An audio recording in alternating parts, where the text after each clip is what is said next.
Hi everybody, hope you're all fantastic today and tomorrow and the next day and for the rest of your lives.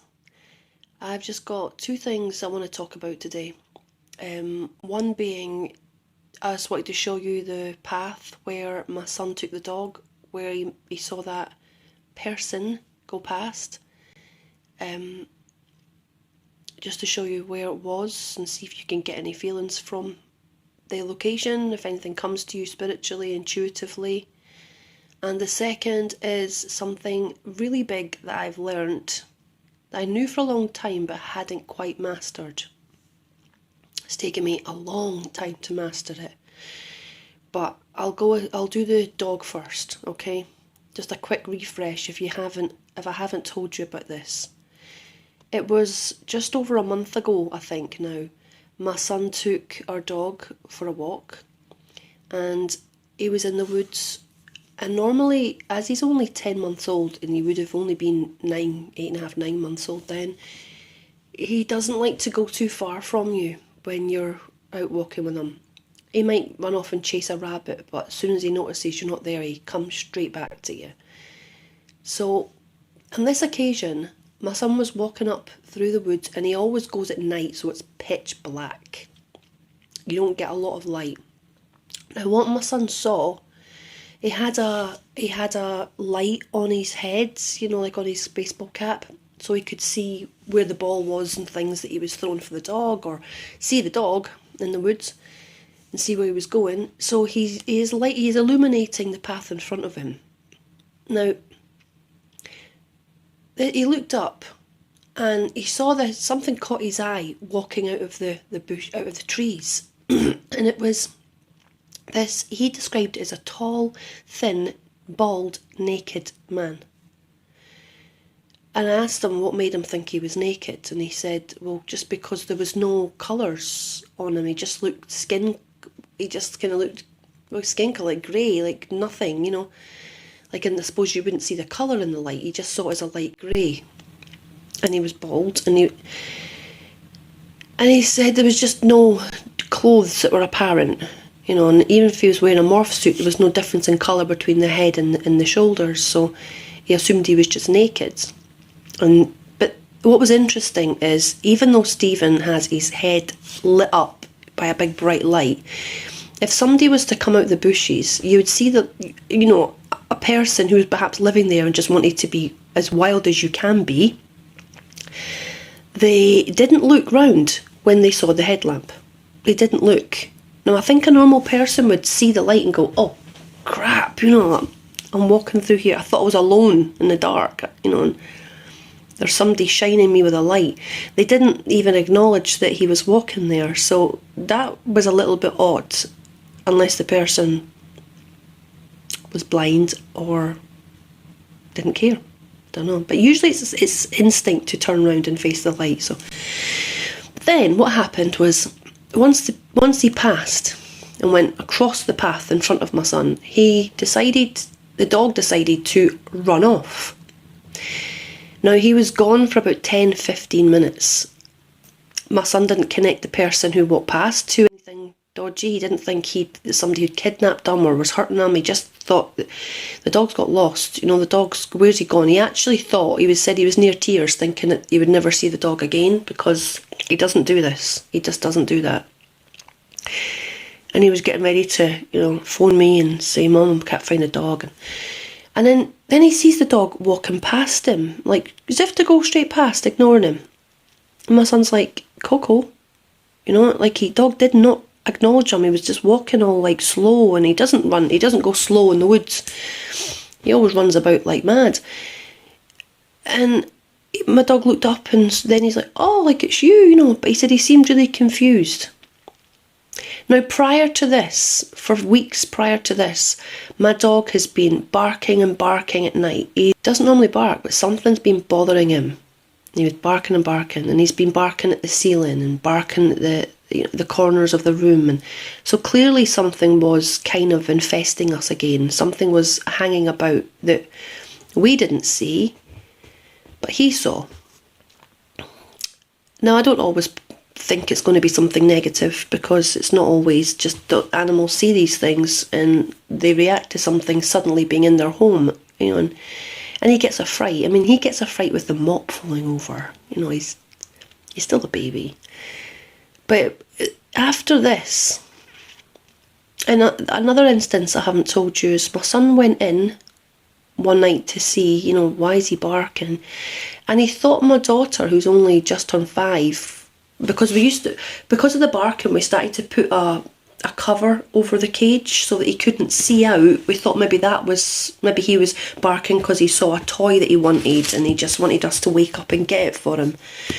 You never know. So we put the cover over to give him some peace as well. And my son went in and he said it looked like my daughter, the youngest child, was underneath. So he saw the silhouette of a small being under the cover, moving like it was dancing, and the dog was going crazy, but it sounded scared crazy. Stephen was looking like, what's that? And he was gonna shout my daughter's name to see if it was her, when it just vanished, gone, just disappeared, just like that. So there was these things happening beforehand. Anyway, after that instance with the dog going missing in the woods and this tall, naked, bald, skinny being, the dog never barked again at night. In fact, it was so strange. His behaviour was really off, really weird. I started to get a bit concerned about him. I thought maybe, what's happened to him. He's really clingy, he wants to cuddle all the time, more than normal. And on one occasion, I came into the house. Now, normally, when you come in, he comes bounding for you and he's crying, "Oh, I missed you," all the wailing and rolling about the floor on his back, wanting his tummy tickled, and just really happy to see you, right? But this time I came in, I was like, oh, Coco must be out with Stephen, because he's not running up to me, And then I realised, no, he's in his cage and the door's open. How peculiar. Why? I was like, Coco, what's wrong, son? He never came to see me. And I was like, he's just standing there, his head down like this, looking at me, And I'm like, is someone next to me? Is someone coming with me that I've been too busy to pick up on? Or is it, I just don't know. My dad passed away. It was a year ago yesterday, so I don't know if maybe he was hanging about with me. I don't know, but I didn't feel anything negative, but he would not come out his cage. And I had to say to my son, what's wrong with the dog, And he came out his room, he's like, he was here a minute ago, he was fine. And then he actually had to climb in the cage with the dog to get him to come out. He wouldn't come out. So that was just a little bit bizarre. And that was after going missing. I don't want to assume anything, but it kind of makes me wonder if they did something to him so that he wouldn't bark at their presence, which would kind of make me think negative entities. Maybe good ones would do it just so we wouldn't be disturbed and woke up from our sleep, but I don't know. I don't like to assume which one it is, but it was just really odd. And I just wasn't sure if any of you maybe have heard of this happening before, that could maybe shed some light on what you think that entity in the woods was, or what you think may have been happening in the home, just to give other perspectives, not just ours. Because I don't like to jump on the, we've obviously been visited by tall greys kind of attitude again, because I seem to have done a lot of clearing and got rid of all them. However, my daughter keeps saying she's seeing Jesus. Now, I think she's seen one of my lying guides, definitely. She could be, get my words out, because she described it. I don't think they want me telling you this, but she described the facial features anyway, which coincides with what I've seen, what they look like to me. One of my friends has seen them looking like that too. It's about the nose. But she describes Jesus as having black hair, black skin, hazel eyes, and he sometimes dresses up funny and dances. He wears pink tutus, and that usually is when you've been taken and it's usually by the Greys that do this, but there may be others, I don't know. They usually appear as something like a cartoon character or something that they think you're going to find funny and you won't be scared, so it makes things nicer and easier for you when they're taking you. I feel a presence around me. But, I don't know. Anyway, your thoughts on that. So, what I really wanted to talk to you about today was I've been going through a lot of shifting of past traumas and past triggers, and I'll just cut long story short. Usually when I go to sleep at night, or I'm lying down to sleep at night, I will close my eyes and just see where I am, because we're not always in our physical body. You can leave multiple times in a day, okay, and not be aware of it.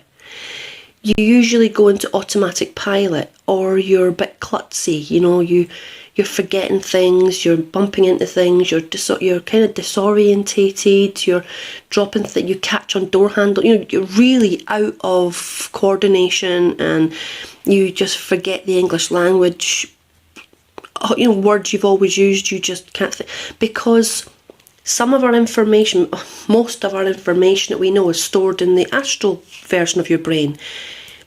You know, there's a conduit between, your astral is a kind of conduit between source and this physical body, which is why you can just leave and travel and have experiences and, you know, go to different places and stay, the physical body stays here in this place. So we do come and go, and sometimes we're working really hard on the other side, somewhere else. We're busy, we're working, and we're just automatically going about our business here. A bit diminished, so to speak. Other times you can be, I think sometimes we can be multiple places at once, which is why you just feel like, oh, I'm not here right now, I'm dizzy, I'm disorientated, kind of, because you've pushed the boundary a little bit too far. There's a lot we're doing behind the scenes that our conscious mind is not aware of, and there's big reasons for that, obviously. If we're working to take down the dark cabal in the shadow world, then we're not going to be remembering it, because we might go into silly phases of fear, or, you know, think they know. I mean, I went to the Vatican once and I was terrified that they were following me, that they knew who I was. What are you trying to say through me? Okay, not that. So what I went through was, when I close my eyes, sometimes I'm in a dark pit and I'm tied up and there's a dragon in front of me, or there's lots of demons or dementors, and for years I've tried the same tricks. Okay, I've tried to do shamanic,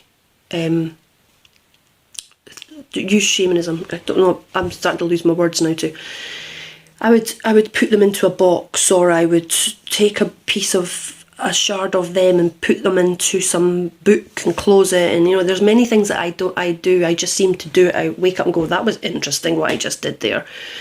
But I'm always either fighting them or flighting them. Okay, so it's either fight or flight. And even though I wasn't feeling fear, I was just like, oh, I'm just going to get out of here and fly up. I could fly for half an hour and just keep going through layer after layer after layer. So I wasn't getting it, because again, fight or flight are both base chakra energies. So even though I wasn't feeling fear, I was still not dealing with the problem at hand. So what I did for the very first time was I closed my eyes, and there was all these zombie-like demons around me, grabbing at me and snarling, and I just inside my, even though I was, you know, I was seeing a different place, I went inside myself and connected to the true rainbow source. I'm very careful with my words now, that there's many different sources, negative and positive, so I'll call it rainbow source. And I imagined God. God can be anything you imagine it to be. It's just this absolutely huge creative energy, but you can put it into a figure of a man just so you can understand. Well, I connected and said, no, I said, you know, I'm with God. I have no fear. I have no fear of you here. Which is what I could normally do, right? Say that I'm not scared. But this time, I actually just really relaxed and imagined that I was with God. And a hand came down out of the clouds, you know, and held my hand. Now, I didn't go up, or he didn't pull me up. I just focused on him, and he just looked like Gandalf, kind of, right? Same figure I always see, with the white robes and the gold belt and the long white hair. And he was just looking at me.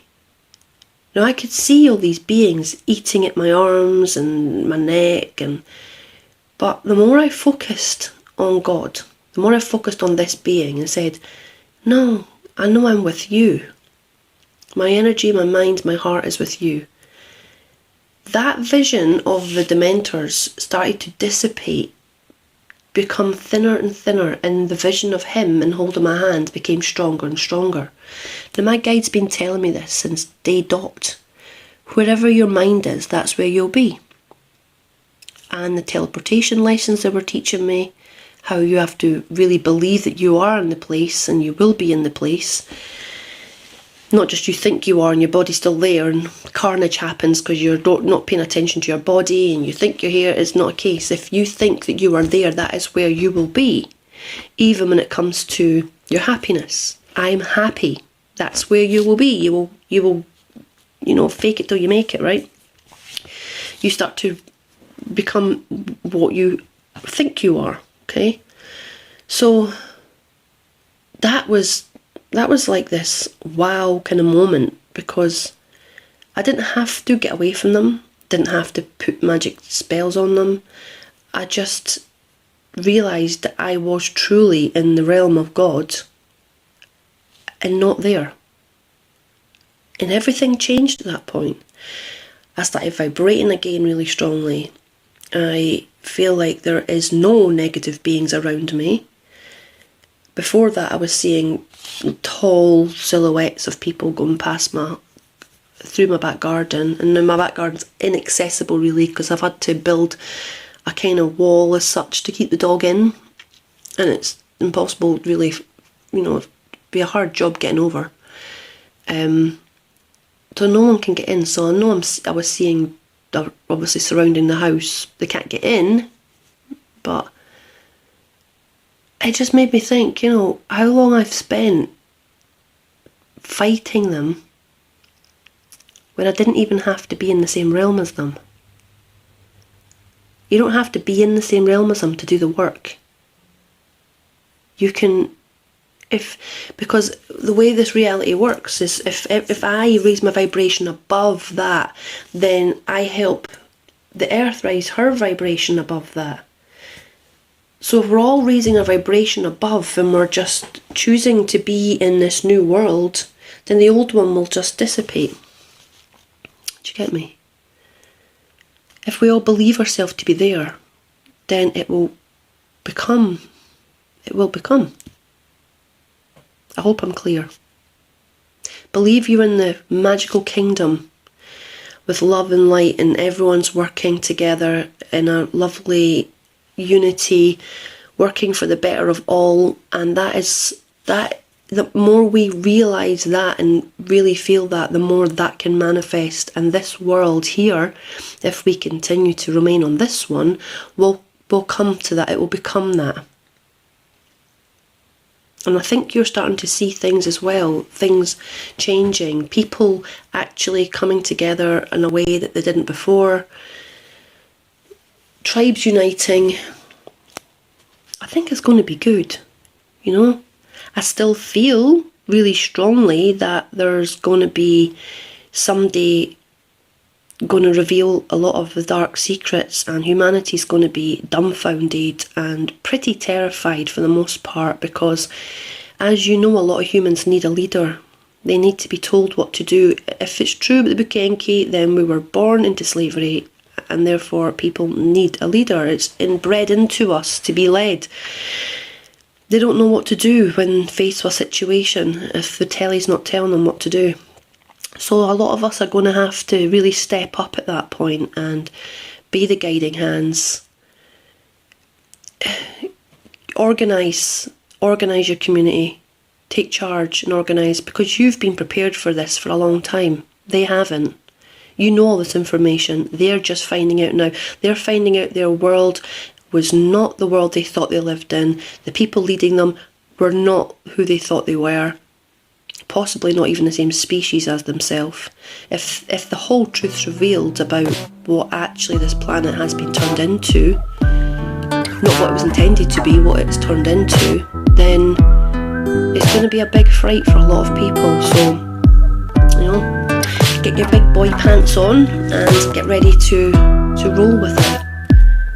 But maybe what this moral of this story is to maybe work through your inner demons yourself, because if you rise up, that's another part of Earth that's risen up, and between all of us we can lift this vibration up, no bother. Hey, have a great day.